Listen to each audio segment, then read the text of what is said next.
Channel இன்னைக்கு வந்து நம்ம சேனலில் பார்த்தீங்கன்னா ஹோம்மேடாக ட்ராவல் மேக்கப் கிட் வந்து மேக் பண்ண போகிறோம். ஸோ ஃபஸ்ட்டு திங்ஸ் மேக் பண்ணிடலாம். அதுக்கு வந்து ஒரு சின்ன பவுல் எடுத்திருக்கேன். நெக்ஸ்ட்டு இது கூட நான் வந்து பவுடர் ஆட் பண்ணிக்கிறேன். நான் வந்துட்டு யார்லே பவுடர் எடுத்திருக்கேன். நீங்கள் எந்த ஃபேஸ் பவுடர்னாலும் எடுத்துக்கோங்க. நெக்ஸ்ட் வந்துட்டு பார்த்தீங்கன்னா காஃபி பவுடர் தான் வந்து எடுத்திருக்கேன். நம்ம ஸ்கின் டோனுக்கு ஏற்ற மாதிரி அந்த கலர் வந்து நமக்கு எவ்வளோ வேணுமோ ஆட் பண்ணிக்கலாம். தென் இது கூட கொஞ்சமாக வாட்டர் ஆட் பண்ணிக்கிறேன். இதை மிக்ஸ் பண்ணிக்கிறேன் நல்லா. நமக்கு எந்தளவு வாட்டரோ பவுடரோ தேவையோ அதுக்கேற்ற மாதிரி பார்த்து மிக்ஸ் பண்ணிக்கோங்க. சப்போஸ் உங்களுக்கு காஃபி பவுடர் ஸ்மெல் பிடிக்கல அப்படின்னு நினச்சிங்கன்னா முல்தானி மிட்டி யூஸ் பண்ணிக்கலாம். இல்லை அப்படின்னா சாண்டல்வுட் பவுடர் யூஸ் பண்ணிக்கோங்க. ஓகே, இப்போ வந்துட்டு நமக்கு காம்பேக்ட் பவுடர் ரெடி ஆயிடுச்சு. ஸோ நான் வந்துட்டு ஒரு எம்டி ஜுவல்லரி பாக்ஸ் வந்து எடுத்திருக்கேன். அதில் தான் வந்துட்டு ஃபில் பண்ணி வச்சுக்க போகிறேன். ஸோ நான் வந்து இது வந்து ஒரு இயரிங் பாக்ஸு. ஸோ இந்த மாதிரி லைட்டாக பேஸ்ட் கன்சிஸ்டன்சியில் தான் இருக்கணும். ஸோ அப்போ வந்துட்டு நான் இந்த மாதிரி ஃபில் பண்ணி வச்சுட்டேன். பபிள்ஸ் எல்லாம் இல்லாத மாதிரி நல்லா டேப் பண்ணி விட்டுக்கோங்க.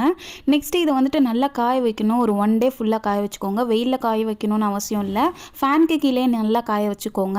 இப்போ பார்த்தீங்கன்னா 1 டேக்கு அப்புறம் நான் வந்து எடுத்து பார்த்தேன். கொஞ்சம் வந்துட்டு அந்த கலர் வந்து கொஞ்சம் டார்க்கான மாதிரி இருந்துச்சு. என்னன்னா ரொம்ப லைட்டாக இருக்கேன்னு சொல்லிட்டு கொஞ்சம் ஆட் பண்ணி மிக்ஸ் பண்ணேன். ஸோ அதனால் கொஞ்சம் டார்க்காக இருக்குது. இப்போ பார்த்தீங்கன்னா நல்ல ஒரு கெட்டியான ஃபார்மில் இருக்குது பாருங்கள்.